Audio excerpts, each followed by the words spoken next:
선인가 받으라는 선례는 이 책에 나와 있죠. 2004년도 3월달에 나오는 선례.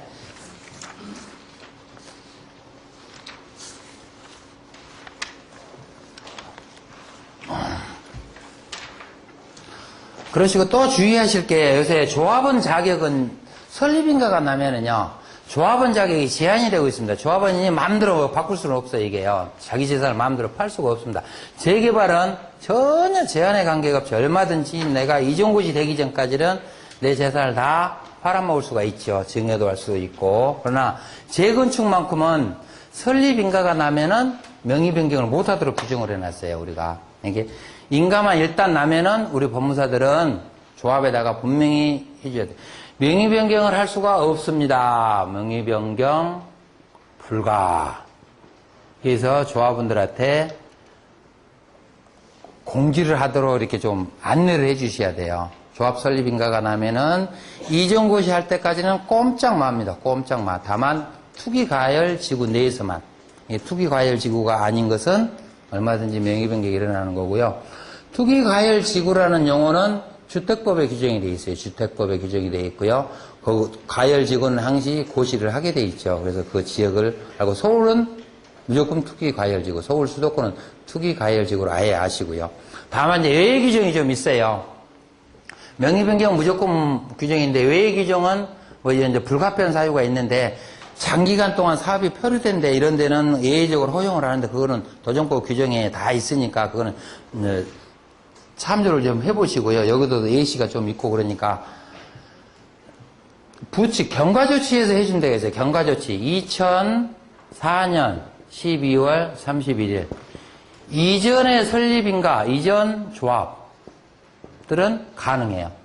2004년 12월 30일 이전에 설립인가 받은 그 조합의 조합원들은 지금도 명의 변경을 할 수가 있어요. 딱 한 번 할 수가 있어요. 다만 그 사람이 명의 변경하고 나서 바로 매수하신 분, 그 사람은 못해요. 그러니까 이래만 허용이 된다는 거예요. 그러니까 무조건 설립인가가 나면은 무조건 명의 변경이 안 된다. 다만 2004년 12월 30일 최초 설립인가를 받았을 경우에는 한 번에 한해서 명의 변경이 된다. 사는 사람은 더 이상 명의 변경이 불가능하다. 이걸 공지를 해 주셔야 돼요. 만약 공지를 안 해 주시고 사인간에 거래돼서 등기하는 데는 전혀 문제없이 등기돼요. 나중에 조합원으로 등록이 안 돼요. 조합원으로 등록이 안 되고 청산을 해봅니다. 관리처분 때 청산을 해요. 청산도 그때 시가로 청산하는 게 아니고요. 조합 설립 인가일 기준으로 평가를 해서 청산을 해버리죠. 이미 그 사이 가격은 많이 올랐는데도 불구하고 옛날 가격으로 청산을 해본다는 얘기죠. 그러니까 내가 1억 주고 샀는데도 설립인가 때는 만약 5천이었다 그러면 5천만 원만 받고 내가 청산당해야 돼요. 얼마나 억울하겠어요. 그러니까 이제 조합한테 싸움도 하고 그러는 거지. 그런 거 안내 안 해줬다. 그럼 조합은 왜 법무사가 그런 것도 안내를 안 해줬냐. 이런단 말이에요. 그러니까 설립인가 나면은 전매 제한 규정 꼭 안내를 좀 해줄수록 이거 법무 서비스 차원에서 이렇게 해주시고요. 그 다음에 이제 그 토지 분할을 좀 하시는 경우가 있어요. 토지 분할, 상가가 있는데, 그러면 이제 토지, 상가들이 하도 동의서를 안 도니까, 그러면 너희들께 우리는 아파트끼리 하련다. 둘이 토지 분할을 하자. 도정법에서 허용을 하고 있습니다, 이게. 10% 범위 이내인가? 이렇게 일정한 요건만 맞추면 상가를 제척하도록 돼 있어요. 이건 토지 분할 용어를 쓰고 있는데요. 실무에서는 제척이라고 그래요, 제척. 제척해버리자. 그래가지고, 뭐, 제척 동의서를 하고 비송사건 절차법에 의해가지고 토지 분할 청구도 할 수가 있어요. 이거는 먼저 우리 비송사건 절차법에 토지 분할 청구를 하면은 토지 분할을 해줍니다. 물론 이제 그 전에 측량을 좀 해야 되겠죠. 그래서 뭐 1, 2, 3, 4 이렇게 선내로 되는 토지를 분할을 하라 이렇게 이제 우리 신청 취지를 넣겠죠. 근데 설령 그렇게 했다 하더라도요. 문제는 등기가 안 된다는 거예요. 법이. 등기는 분할만 등기돼요. 권리는 일체 정리가 안 돼요. 여러분들 다 아시잖아요. 분할의 효력이 뭐예요? 이전적 효력이잖아요. 분할은 이전적 효력. 분할을 해도 이 땅의 지분은 그대로, 권리는 그대로 그냥 찢어서 서로 가잖아요. 근데 그에 대한 조문이 도정법에서 해결을 못하고 있어요. 그러니까 혹시 분할 청구를 한다고 하면 이런 문제가 있고, 나중에 분할을 해도 관리 처분에서 그 사람 권리를 제한할 수도 없고, 이전고시 할 때도 그 사람 권리를 제한할 수도 없다. 양쪽으로 그대로 미친다. 분할을 했지만은 상가와 아파트가 양쪽으로 다 자기가 권리가 지분이 미친다는 얘기죠. 그러면서 비주화분이 되어버린다는 얘기죠. 그래서 권리 정리가 안 되어버려요. 특히 이제 건재당권, 울구상에 있는 당권이 전혀 정리가 안 된다는 얘기예요. 이렇게 그렇게 된다, 안 된다는 걸 사전에 조합한테 컨펌을 해서 가능한 한 분할 청구를 안 하고 같이 가도록 유도를 해 주셔야 돼요. 옛날에 2004년 때는 참 머리가 좋은 사람들은 공유지분할 특례법이 있었죠. 작년 말까지인가? 금년 말까지인가? 한시법으로 됐던 거. 그걸 이용해서 조합들 다 해결한 데가 있었어요. 과연 우리 법무사도 몇 명이나 알고 있는가는 모르겠죠. 그런 규정이 있었어요. 근데 그런 규정을 잊은 채, 요걸로 하면 되겠다? 해가지고 나중에 큰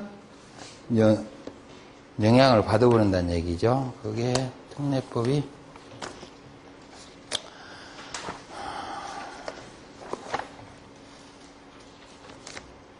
나중에 찾아보자. 한번 분할 청구에 대해서 이런 것은 뭐 요건, 성질 이런 거 있지만 결론은 권리 정리가 안 된다. 이렇게 해서 분할 청구는 좀 안 해주시는 게 좋고요. 나중에 분할 청구를 해서 막대한 돈을 들여도 해결이 안 돼 버리면은 분할 청구하는 소송하는 과정에서 미동의자들하고 엄청난 갈등이 생겼는데 나중에 권리 정리가 안 되니까 그때 뭐 어떻게 합의하자고 하면은 이미 골이 깊어졌기 때문에 더 이상 합의가 이제 안 되고 결국 이제 돈으로 쎄러박아야 되는데 돈 갖고 해결돼도 않는 경우도 많고 막 어떤 상가가 금년 1월 달에 뭐 20매덕, 뭐 13평짜리 20매덕 주고 해결했다고 그러죠? 아이파크. 그래서 이제 우리가 좀 관심을 가져야 할 건 미동의자의 매도 청구 30쪽 보시면은요. 일단 매도 청구 순서는요. 일단은 재건축 결의가 있어야 됩니다. 근데 우리 직권법에 보면 결의라고 나왔어요. 그러나 도정법에 보면은 결의라는 용어는 안 썼어요. 그래서 결의하고 조합 설립 동의서하고 똑같이 본다. 이러는 것은 간주 규정은 이미 도정법 30 규정에 일단은 만들어놨어요. 그러니까 조합 설립 동의서는 재건축 결의로 본다. 매도 청구할 때 일단 결의가 있어야 되겠죠. 그 다음에 결의가 되고 나면은 이제 설립인가가 나온다고요. 설립인가가 나면 이제 최고를 합니다. 그 다음에 매도 청구.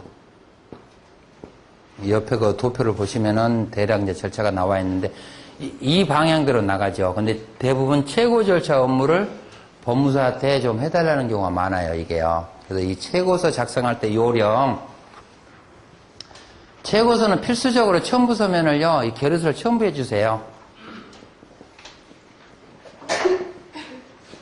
꼭 결의서를 좀 첨부해 주시고요. 그 다음에 사업계획서도 첨부해 주세요. 조합에 사업계획서가 분명히 다 있습니다. 그래서 이 두 개를 다 첨부를 해서 필수적으로 최고를 하실 때 최고 방법은 내용 증명으로 하시는데 배달부 내용 증명으로 하시라고요. 배달부 내용 증명. 그래야 언제 받았니 안 받았니 나한테 통지를 딱 해주니까. 하고 이 최고의 기간은 최소한 2월 이상. 설령 2월 이내로 했다 하면은 2월로 봐버린다. 2월 이상으로 정했을 때는 그 이상의 기간이다. 만약에 그러니까 최고 기간을 3개월이 줬으면은 3개월이 지나야 돼요. 1개월만 줘버렸을 때는 2개월이 지나야 돼요. 이렇게. 이런 최고가 되고, 그 다음에 이제 매도 청구를 합니다. 이게 매도 청구는, 옛날에 내 책 보면은 형성권 행사이기 때문에 서면으로서 가능하다 하는 것이 이제, 지금은 뭐 서면을 하고 나중에 뭐 소장 내고 뭐 그러는 것보다는 바로 소장 내버리는 게 관계가 없으니까 매도 청구는 소장으로 매도 의사를 한다. 소장으로 매도 의사. 그래서 원인 날짜는 항시, 소장 송달, 이를 원인으로 한 이렇게 주문을 냅니다. 우리가 청구 취지를 소장 송달이를 원인으로 한 이렇게 주문은. 그리고 이제 조합이 이미 감정평가가 다 돼 있고 그래야 되는데 감정평가가 안 돼 있어요. 그래서 가격을 모르잖아요. 그래서 소장에서 가격 제시 안 하셔도 돼요. 이미 감정평가가 나왔으면은 동시행 상환을 해야 돼요. 동시행 상환. 얼마를 받고 네 소유권 나한테 주라 하는 것이 매도 청구권인데 가격이 안 나왔어요. 그러니까 그럴 때는 가격 없이 그냥 일방적으로 소장 송달 이기를 매매를 원인으로 한 소유권 이전 등기 절차를 이행하라 하고 바로 그냥 주문을 내버리시면 돼요. 굳이 얼마 받고 그러지 마시고. 그러면 나중에 법원에서 어차피 감정평가를 하니까 그때 감정평가를 하면은 그때 청구 원인을 정정을 하시면 돼요. 변경할 건 아니고 정정을 하시면 되고요. 정정을 안 해도 당연히 우리 민법상 동시행 상환권이 있기 때문에 당연히 법원이 얼마, 그 판가액 얼마를 받은가 동시 소유권 이전 등기 절차를 이행하라. 이렇게 판결이 나옵니다. 근데 실무에서는 그걸 모르다 보니까 먼저 공탁을 한다고요. 어쩌든. 선공탁하는 경우도 있어요. 근데 선공탁할 이유가 없다. 대금 지급 의무와 소유권 이전 등기 교부는 동시행 상환권이니까 선공탁할 이유가 없는 거예요. 동시상환 권리가 있기 때문에 선공탁할 필요도 없고요. 금액이 확정이 안 돼 있으면 미서 소장에다가 동시상환하는 금액을 넣을 필요도 없고 일방적으로 소유권 이전 등기를 구해버리면 된다. 그리고 이제 소장 내용에서 나중에 법원의 감정평가에 따른 금액을 대금으로 상환을 하겠다 하시고요. 거기에 이제 만약에 이제 가끔 기타 권리가 있어요. 기타 권리가 있으면 이 기타 권리도 분명히 공지를 해야 되겠죠. 매매대금 청구권에서 공지를 하고 들어가셔야 돼. 그냥 해버리면은 나중에 이 법원에서 1억이 나왔어요. 1억. 그러면 1억을 동시상환으로 소유권 이전하라고 나오는 거예요. 그러면 조합 꼼짝없이 1억 공탁을 하죠. 알고 보니까 설정이 여기에 뭐 4천이 또 들어있어. 그럼 공탁하고 나서 대의변제를 하고 나서 다시 또 공탁금 안 찾아갔다가 하면은 거기에 또 압류하고 우리가 그래야 된다고요. 실무에서 상당히 복잡하잖아요. 이랬을 때는 아예 채무가 있을 때는 아예 공제를 해라. 우리가 뭐 계약 인수라고 그러잖아요. 이행 인수든가요?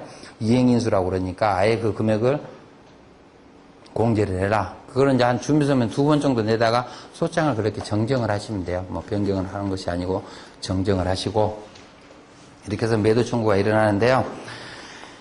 매도 청구는 가장 중요하신 게 여기하고 최고 만료일. 이제 여기에 2월로 해줘놨잖아요. 2월 다음에 또 2월이에요. 2월. 요 기간은 불변 기간이에요. 절대적으로 지켜야 돼요. 절대적으로 우리가. 절대적으로 지켜야 됩니다. 이거는. 아무리 잘했다 하더라도 이 2개월 기간을 놓쳐버리면 최고 만료일 2개월 이전에 우리 소장이 만약 안 들어가 버리면은 매도 청구는 더 이상 할 수가 없어요. 이거는 꼭 우리가 유념을 하셔야 돼요. 항시. 그래도 만약에 이걸 넘겼다. 조합이 뭐 매도 청구를 해서도 안 되겠다. 뭐 장한동 같은 실무사례는 매도 청구를 했는데 조합이 돈이 없어서 이제 매도 청구를 못 해주고 있는 거예요, 이게. 조합이 소유권을 가져가야 되는데 조합이 돈이 없으니 못 가져오는 거예요, 이게. 사업이 진척이 안 돼가지고. 그런 어떤 반대적인 현상도 일어나고 있는데 대부분 조합들은 안 그러죠. 빨리빨리 해결을 해야 되기 때문에. 그래서 이것만 지키고 만약에 이걸 조합이 그러면 이거 모르겠다 다음에 하자. 그럼 다시 매도 청구할 수 있는 방법은 재결을 하면 돼요. 다시 재결이. 그러나 현실적으로 재결은 어렵죠. 현실적으로 재건축으로 어렵기 때문에 관리처분에다가 그 내용은 관리처분하고 결국 동의사고는 똑같으니까 관리처분에 재건축 결의로서 효력을 가진다는 특약을 넣어가지고 이 관리처분을 80%니까 우리가 통상 80% 이상 동의만 받아내면은 관리처분 이후에 다시 매도 청구를 할 수가 있다. 이렇게 해서 또 하자를 치유하는 방법도 있습니다. 그 판례들은 다 한번 읽어보시고요. 그 다음에 이제 매도 청구권을 하고 나면은 우리가 이제 부수적으로 보전 처분들을 많이 하죠. 대부분 처분 금지, 가처분. 점유이전 금지, 가처분.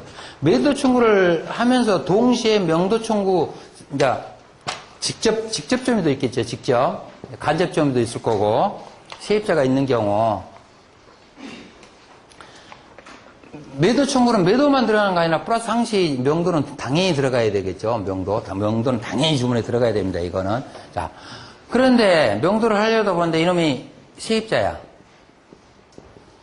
그러면 세입자가 별도로 소송을 내는 방법도 있겠죠. 근데 이 세입자는 매도 청구에 같이 싸잡아서 해도 돼요. 세입자가 있으면 매도 청구에 싸잡아서. 그러면은 그 금액이 매매대금에서 그만큼 전세금이 빠지겠죠.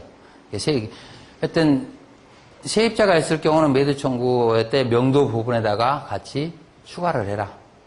그리고 이제 우리가 보전 처분을 해요. 보전 처분. 가처분은 필수적이고요. 필수적으로 가처분은 꼭 하셔야 돼요. 그 다음에 이제 점유 가처분도 하죠. 점유 이전 금지 가처분. 이거는 각각 처분금지 가처분, 점유 금지 가처분 각각 신청서를 내서 하셔도 되고, 이걸 같이 하나의 신청으로 싸잡으셔도 되고 관계가 없어요. 피보전 권리는 매도 청구권. 피보전 권리는 매도 청구권. 매도 청구권의 기한, 소유권 이전 등기, 이래도 되고요. 실무에서 이것만 우리 직원들도 요거 따로 하고, 그래왔던 방식을 지금은 우리는 이렇게 플러스해서 같이 하고 있죠. 그러면은 법원에서는 결정문을 하나 더 해줍니다. 집행할 수 있도록. 그래서 같이 해주면은 비용도 좀 절약이 되고. 물론 이제 사건을 만들려면은 이제 이것이 가장 좋아하는데, 미동의자가 10명이다 그러면 가처분 10건으로 내신 것도 좋죠. 또 세입자가 10명이다 그러면 가처분, 점유이전 금지 가처분 10건으로 해서도 되고, 그건 전혀 관계가 없다. 그거는 조합하고 이렇게 관계가 좋으면은 조합한테 어떻게 등기를 법무사건에서 비용을 많이 받는 게 좋잖아요, 우리는. 그러면 일부러 저렇게 건수를 높이는 방법도 요령이죠, 저게. 그래서 그런 것은 아니에요. 실무에서 요령이다. 이게 조합이 돈을 잘 줄 것 같으면은 이거는 찢어서 각각 하고, 돈이 안 줄 것 같으면 한 번에 싸잡아서.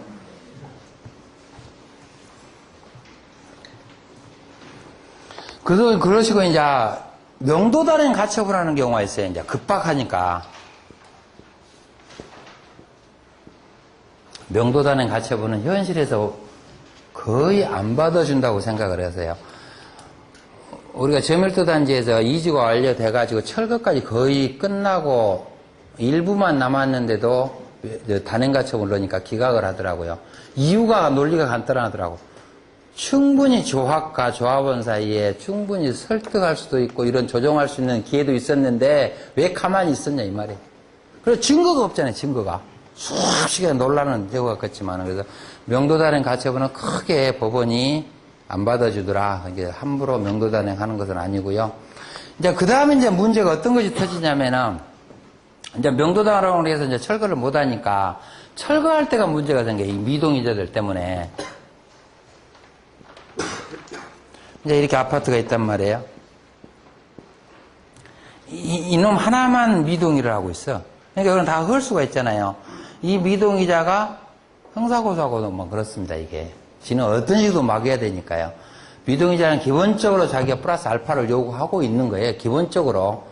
아니면은 초창기에 추진했던 사람이 배지가 됐다든가, 집행부가 바뀌어가지고 해임돼서 그랬다든가, 이런 사람들한 얘기예요. 그러니까 플러스 알파를 요구하는 거예요. 그러니까 그 때문에 철거 신고를 하면은 여기에다가 나는 못한다고 구청에다가 민원을 딱 넣어놓죠, 미리서. 그 다음에 고소장을 딱 넣죠. 이건 이제 미칠 노릇이죠. 지금 재물손괴죄까지 나오니까. 그럼 논리를 이렇게 푸세요. 우리 판례를 보면은 재건축에 동의를 했다고 하면은 철거를까지 동의했다고 본다고 봐요. 재건축 동의는 설령 재건축 동의만 했지만은 거기 철거라는 의사가 없지만은 철거까지 동의를 했다고 보는 거예요. 의사를. 내심의 의사를. 왜냐하면 재건축, 재개발은 기본적으로 철거를 전제로 하거든요. 철거 없는 재건축은 없으니까. 그러고 우리 집합 건물은 다수결 원리를 이용하잖아요. 특별 다수결 원리. 80% 이상이 되면은 나머지는 강제 조치를 할 수 있는 권리가 부여된단 말이에요. 그 논리를 부여를 해서 혹시 고소당하면은 문서 내주면은요, 혐의 없음으로 나와요. 이게 이 조합장들이 저런 거 들어오면은 조합장들이 그 안에 뭐 변호사한테 이것 좀 해결 좀 해라. 법무사 이것 좀 해결해라. 이래요. 시행자들은 그게 맞는 얘기라는 거예요. 내가 협력사를 다 끌고 주겠다. 내 돈도 아닌 조합원 돈이니까 뭐 정당한 방식에서 지급만 내면 되니까. 근데 그런 걸 컨펌 보담으로 해야 우리가 돈을 못 보면 안 된다는 얘기죠. 혹시 재물손괴죄로 저런 이유로 구청에서 진정 내거나 경찰서에 저렇게 내면은 여기에 대한 답변서를 그렇게 내주는 거죠. 이렇게. 여기 비용도 좀 받으시고. 논리는 조합원들이 동의서를 내면은 철거까지 동의를 했다는 사실에 비추어 보고 집합건물에 의해서 재건축은 철거를 원칙으로 하고 특별 다수결 권리를 이유로 해서 20%는 강제 조치를 하는데 그런 특별법이 있음에도 불구하고 강제 조치를 매도 청구를 했는데도 불구하고 철거를 못 해버리게 되면은 법률에 괴리가 생긴다는 얘기지. 그리고 요것만 남기고 철거할 수도 없고 집합건물은 기본적으로 한 동을 일체적 관리거든요. 기본적으로. 우리 등기부도 그래서 일동 건물을 하나로 보잖아요. 하나로. 그래서 그 논리를 풀어서 하시면은 혐의 없이 나오고 한 번 가서 대답하고 나면은 딱 수사 종결 돼버리더라. 그래서 그런 것도 우리가 법무사가 좀 컨펌만 해주면은 아무래도 조합장 들어가더라 임원들한테 소주도 한잔 얻어먹겠죠. 그래서 우리가 법무사들의 실력 이런 게 좀 좋다 하는 식으로 이렇게 하시고요. 또 좀 10분 쉬었다가 그 다음 단계로 넘어가도록 하겠습니다. 아예 다시 재심으로 들어가는 경우도 있고 조건부 가격을 나오면 조합원이 그만큼 조합이 좀 속도가 좀 있죠. 조건만 이행하면 되니까 조건 이행 여부는 지자체에서 이제 감독하도록 해놨거든요. 그러니까 그건 이제 조합 설립인가 난 이후에도 건축 심의가 있고 인구 영향 평가, 뭐 교통 영향 평가, 환경 영향 평가 이런 게 다 있어요. 이게요. 규모에 따라서 그러니까 그것이 좀 안 맞고 그거 하다 보니까 구역 지정하고 이제 안 맞아요. 또 법이. 기본 계획은 큰 틀만 따놓은 거고, 큰 틀만.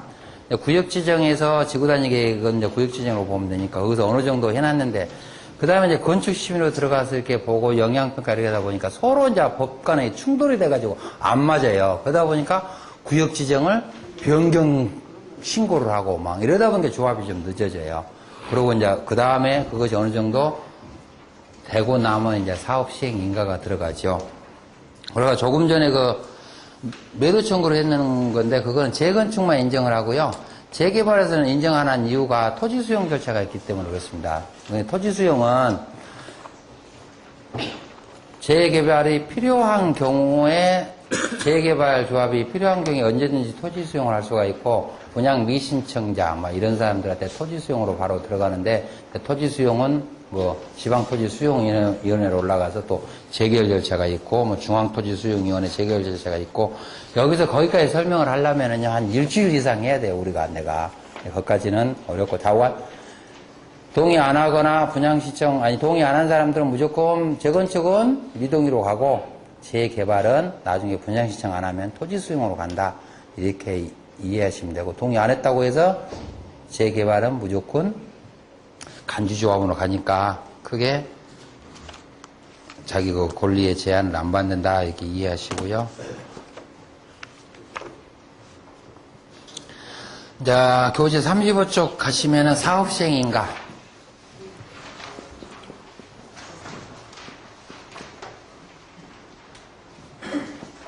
사업시행인가는 사업 승인으로 보시면 돼요. 용어상만 좀 틀려요. 용어상으로. 건축법은 건축허가, 주택법은 사업계획 승인, 도정법은 사업시행인가 이렇게 봐요. 그래서 그 조문을 보면은 사업시행인가가 받으면은 주택법에 의한 사업계획 승인이 받는 걸로 본다고 간주를 해놨고 간주규정으로 건축법에 의한 건축허가를 받는 걸로 본다. 이렇게 간주규정을 다 법에서 해놨어요. 그러니까 건축허가, 사업계획 승인, 사업시행인가 똑같은 맥락으로 보시면 돼요. 건축계획이 최종 확정되는 계획이다 이렇게 보시면 돼요. 사업시행인가가 원래 이제 60일인데 그 처리기간이 60일인가 긴데요. 6개월까지도 가기도 하고 뭐 30일 만에 떨어지기도 하는 거 그런데 사업시행인가의 우리 법률적 행위로 보면 재량행위로 봐요. 재량행위. 조합설립행위는 기속행위로 보고요. 이거는 재량행위로 봐요. 조합 설립은 서류만 맞으면 인가를 무조건 내줘야 되지만은 사업시행 인가는 여러 각도에 봐가지고 가장 한목성이 있을 때는 한목성에 배치될 경우에는 얼마든지 조건도 붙일 수가 있다. 우리 조건 그러는데 조건은 우리가 법률적으로 부관이라고 그래요. 부관.